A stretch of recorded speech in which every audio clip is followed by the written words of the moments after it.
warahmatullahi wabarakatuh. Perkenalkan, nama saya Bunga Maulinda Dwidamayanti. Di sini kita akan bersama-sama mempelajari materi ilmu pengetahuan sosial kelas 7 bab 3 mengenai aktivitas manusia dalam memenuhi kebutuhan. Materi pertama yang akan kita pelajari adalah kelangkaan dan kebutuhan manusia. Kelangkaan itu merupakan suatu masalah dalam ekonomi. Kelangkaan sendiri adalah keadaan di mana kebutuhan manusia yang tidak terbatas dihadapkan pada alat pemuas kebutuhan yang jumlahnya terbatas. Kelangkaan itu timbul karena barang yang kita inginkan jumlahnya terbatas, sedangkan keinginan manusia tidak terbatas. Contohnya, kelangkaan yang ada di sekitar kita seperti misalnya kelangkaan gas dan kelangkaan bensin. Kelangkaan bensin yang sering terjadi itu karena produksinya yang terkendala, tapi kita yang butuh pasti banyak kan? Adanya ilmu ekonomi itu merupakan salah satu cara untuk mengatasi kelangkaan dalam memenuhi kebutuhan manusia. Dalam memenuhi kebutuhan manusia, kalian tahu nggak sih apa yang dimaksud dengan kebutuhan manusia? Kebutuhan manusia adalah suatu keinginan terhadap suatu barang atau jasa yang menuntut adanya pemenuhan. Apabila tidak dipenuhi, maka akan mempengaruhi kehidupan. Contohnya saja, bagi mereka yang lapar pasti membutuhkan makanan kan? Begitu juga mereka yang haus harus segera minum. Apabila kebutuhan ini tidak dipenuhi, maka akan berakibat pada kelangsungan hidup orang tersebut. Sekarang kita pelajari yuk macam-macam kebutuhan manusia. Kebutuhan manusia itu bisa dibedakan menjadi 4 macam. Pertama, menurut intensitasnya atau tingkatannya. Kedua, menurut sifatnya. Ketiga, menurut waktu penggunaannya. Dan yang keempat, menurut subjeknya. Yang pertama, kebutuhan menurut intensitas atau tingkatannya terbagi menjadi 3. Kebutuhan primer, sekunder, dan tersier. Kebutuhan primer atau kebutuhan pokok adalah kebutuhan yang harus dipenuhi, karena bila tidak dipenuhi akan mempengaruhi kelangsungan hidup. Contohnya saja seperti makan, minum, pakaian, dan tempat tinggal. Yang kedua, kebutuhan sekunder. Kebutuhan sekunder sendiri adalah kebutuhan yang dipenuhi setelah kebutuhan primer terpenuhi. Kebutuhan sekunder merupakan pelengkap dari kebutuhan primer. Tidak terpenuhinya kebutuhan ini tidak mengganggu kelangsungan hidup. Contohnya saja seperti meja, kursi, handphone, dan koneksi internet. Selanjutnya, kebutuhan tersier. Kebutuhan tersier atau kebutuhan barang mewah adalah kebutuhan yang dipenuhi setelah kebutuhan primer dan kebutuhan sekunder terpenuhi. Kebutuhan ini tidak mutlak harus dipenuhi, tetapi disesuaikan dengan kondisi keuangan dari masing-masing orang. Contohnya saja seperti mobil mewah, kapal pesiar, motor sport yang mahal. Selanjutnya yang kedua adalah kebutuhan menurut sifatnya, terbagi menjadi 2, yakni kebutuhan jasmani dan rohani. Kebutuhan jasmani merupakan kebutuhan yang diperlukan oleh fisik tubuh manusia, seperti makan, minum, olahraga, obat jika kalian sakit. Kalau kebutuhan rohani diperlukan batin atau jiwa manusia, seperti ketenangan, keamanan, dan kesehatan mental. Kebutuhan yang ketiga berdasarkan waktu penggunaannya, maka terbagi menjadi 2, yakni kebutuhan sekarang dan kebutuhan masa yang akan datang. Kebutuhan yang harus dipenuhi sekarang ini tidak dapat diganggu-gugat. Misalnya seperti jika kalian lagi lapar, kalian harus makan kan? Beda dengan kebutuhan yang akan datang. Kebutuhan ini dapat ditunda atau ditangguhkan karena kebutuhannya di masa yang akan datang, seperti menabung atau ikut jaminan kesehatan kalau saja tiba-tiba kalian sakit. Dan yang keempat, kebutuhan menurut subjeknya itu terbagi menjadi kebutuhan individu dan kebutuhan kelompok. Kebutuhan individu itu contohnya kalau kalian beli air mineral dalam botol, sudah kalian minum 1 kali tegukan, nggak bisa full lagi kan? Seperti itulah kebutuhan individual, yang mana jika sudah digunakan maka tidak dapat digunakan kembali lagi. Nah, kalau kebutuhan kelompok itu kebutuhan yang ada kaitannya dengan orang banyak. Artinya kebutuhan itu bisa digunakan bersama-sama.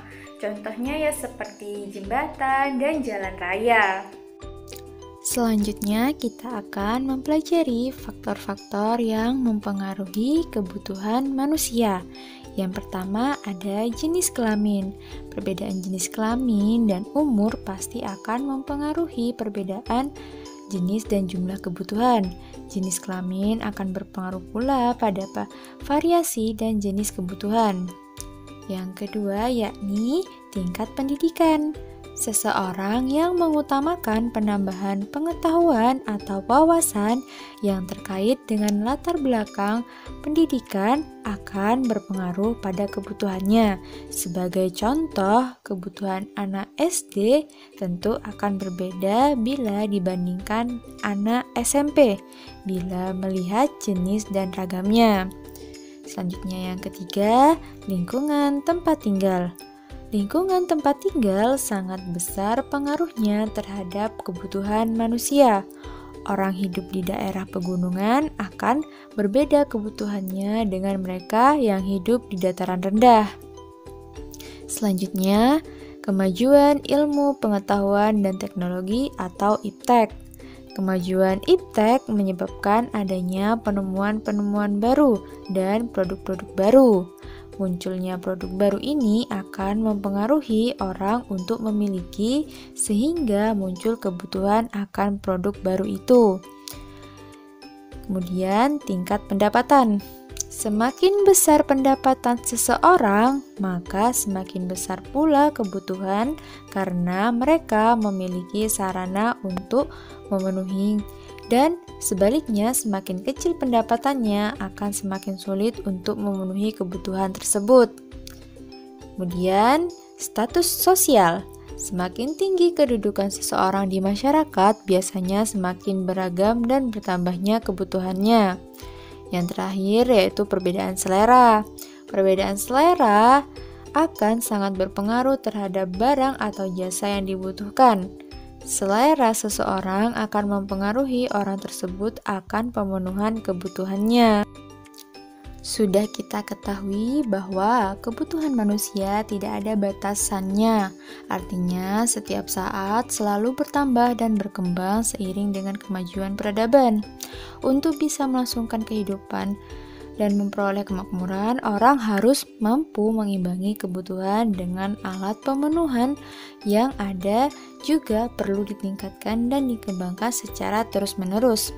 Alat pemenuhan kebutuhan manusia banyak sekali macamnya. Banyaknya alat pemenuhan kebutuhan itu agar mudah mengingat, maka perlu diklasifikasikan sebagai berikut. Yang pertama adalah alat pemenuhan kebutuhan menurut kelangkaannya atau cara memperolehnya. Terbagi menjadi dua, yakni barang ekonomis dan barang bebas. Barang ekonomis adalah barang yang keberadaannya terbatas sehingga untuk memperolehnya perlu pengorbanan baik material maupun fisik.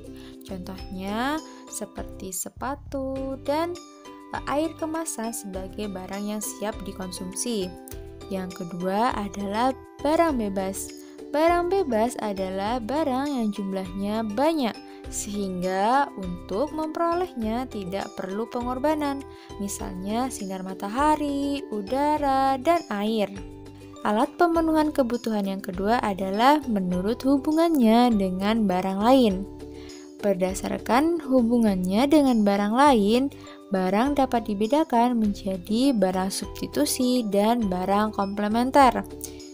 Yang pertama, barang substitusi. Barang substitusi adalah barang yang dalam penggunaannya saling dapat menggantikan dengan barang lain dengan syarat barang tersebut memiliki kegunaan yang sama. Contoh, barang ini antara lain nasi bisa diganti fungsinya dengan singkong dan gula merah bisa digantikan dengan gula putih. Selanjutnya, barang komplementer. Barang komplementer adalah barang yang penggunaannya dapat saling melengkapi satu sama lain. Karena bila tidak salah satu, maka barang tersebut kurang bermanfaat atau bahkan tidak bermanfaat sama sekali. Contoh antara lain seperti motor tidak akan jalan kalau tidak ada bensin. Kompor tidak akan menyala kalau tidak ada gas atau minyak tanah. Seperti itu. Yang kemudian, alat pemenuhan kebutuhan menurut tujuan penggunaannya. Dilihat dari tujuan penggunaannya, barang dapat dikelompokkan menjadi barang konsumsi dan barang produksi. Barang produksi atau barang modal disebut juga karena barang ini tidak dapat langsung memenuhi kebutuhan manusia, tetapi melalui proses dahulu baru dapat digunakan. Barang ini dapat menghasilkan barang lain, contoh seperti lahan, mesin, dan gedung. Selanjutnya barang konsumsi. Barang konsumsi adalah barang-barang yang dapat digunakan secara langsung untuk memenuhi kebutuhan manusia. Barang ini banyak ragamnya, tergantung dari masing-masing individu yang menginginkan. Dalam kehidupan sehari-hari, barang konsumsi disebut juga barang jadi atau siap pakai, karena telah melalui proses produksi dan siap dipasarkan.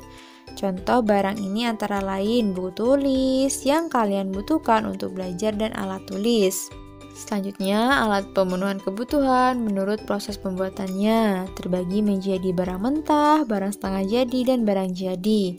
Untuk barang mentah merupakan barang yang belum dapat digunakan atau untuk memenuhi kebutuhan tetapi harus melalui proses produksi terlebih dahulu. Contoh barang mentah antara lain seperti padi yang belum bisa digunakan untuk memenuhi kebutuhan karena barang tersebut masih mentah dan harus melalui proses dahulu. Selanjutnya, barang setengah jadi. Barang setengah jadi yaitu barang atau alat pemuas kebutuhan yang masih dalam proses produksi. Contohnya seperti benang sebelum dibuat kain dan tepung sebelum dibuat kue. Yang selanjutnya adalah barang jadi. Barang jadi adalah barang yang dapat digunakan untuk memenuhi kebutuhan seperti nasi, kue, alat tulis, tas, baju, celana, buku, dan pensil. Setelah kita mempelajari berbagai alat pemenuhan kebutuhan, kita akan berlanjut kepada tindakan, motif, dan prinsip ekonomi. Manusia melakukan berbagai macam tindakan agar semua kebutuhannya terpenuhi dan dapat mencapai kemakmuran. Segala kegiatan manusia untuk memenuhi berbagai kebutuhan hidupnya disebut dengan tindakan ekonomis atau perbuatan ekonomis. Tujuannya adalah untuk mengendalikan agar pengeluaran tidak melebihi pendapatan. Tindakan manusia selalu didorong oleh suatu keinginan atau alasan yang mendorong manusia untuk melakukan tindakan ekonomi disebut dengan motif ekonomi. Keinginan atau motif yang mendorong manusia melakukan kegiatan ekonomi ada bermacam-macam. Motif ekonomi dapat dibedakan menjadi 4 macam, seperti motif untuk memenuhi kebutuhan, motif berbuat sosial, motif untuk mendapatkan penghargaan, dan motif untuk memperoleh kekuasaan. Setelah mengetahui apa itu tindakan ekonomi dan motif ekonomi, kita juga perlu mengetahui apa sih prinsip ekonomi itu. Prinsip ekonomi adalah dasar berpikir manusia yang digunakan untuk melakukan tindakan ekonomi. Dalam dunia usaha, prinsip ekonomi berhubungan dengan sebutan efisien dan efektif. Efisien artinya kegiatan yang dilakukan tepat untuk mencapai target tertentu, dan efektif artinya apa yang dilaksanakan benar. Prinsip ekonomi baik sekali digunakan dalam segala kegiatan ekonomi, baik kegiatan produksi, distribusi, maupun konsumsi. Tadi kita sudah sedikit menyinggung mengenai kegiatan ekonomi. Kegiatan ekonomi terdiri dari 3 hal, yaitu kegiatan produksi, kegiatan konsumsi, dan kegiatan distribusi. Pengertian dari kegiatan produksi sendiri adalah kegiatan menghasilkan barang atau jasa atau kegiatan menambah nilai guna barang atau jasa. Berdasarkan pengertian produksi tersebut dapat disimpulkan bahwa nilai guna suatu barang akan bertambah bila barang tersebut diolah lagi dan menghasilkan barang lain. Produsen menghasilkan barang dengan tujuan antara lain memenuhi kebutuhan konsumen, memperoleh keuntungan, dan menjaga kontinuitas atau barang jasa. Produksi memerlukan beberapa faktor atau sumber daya ekonomi. Faktor produksi dapat dibedakan menjadi 4, yaitu faktor alam, faktor tenaga kerja, faktor modal, dan kewirausahaan. Faktor produksi alam adalah faktor produksi yang disediakan oleh alam sebagai bahan mentah atau bahan baku produksi. Sedangkan faktor produksi tenaga kerja adalah sumber daya manusia yang dapat digunakan kemampuannya untuk proses produksi. Tenaga kerja juga dibedakan menjadi 3, yaitu tenaga kerja terdidik, tenaga kerja terlatih, dan tenaga kerja tidak terdidik dan tidak terlatih. Kemudian ada faktor produksi modal.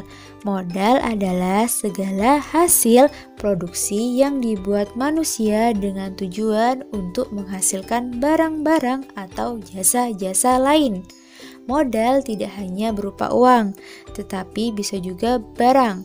Contoh seperti modal gedung, mesin, bahan mentah, atau bahan baku yang digunakan dalam proses produksi.